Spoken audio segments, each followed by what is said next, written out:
Hello guys, welcome back to my YouTube channel. म चाहिँ धेरै समयपछि एउटा कन्ट्रोभर्सीको विषयमा कुरा गर्न जाँदैछु।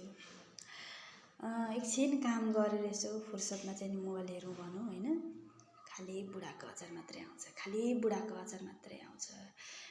यो अचार मिलेन, यो अचार यस्तो भयो, कसैले राम्रो भयो होइन, धेरै त्यो विज्ञापन गरे जस्तो भयो। सक्नुहुन्छ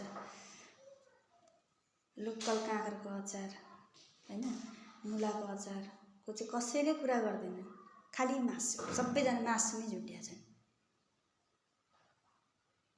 अब यो के खेदो भनेको हो कि अब यो के गरेको होइन, बुझ्न चाहिँ अलिक गाह्रै भइरहेछ। सो म चाहिँ मासु केहीको अचार खाँदिनँ, सिर्फ लोकल काँक्राको अचार। योभन्दा अगाडि मुलाको अचार लिएको थिएँ होइन, अहिले चाहिँ काँक्राको अचार लिएको छु। यो मासु धेरै खानु हुँदैन क्या साथीहरू।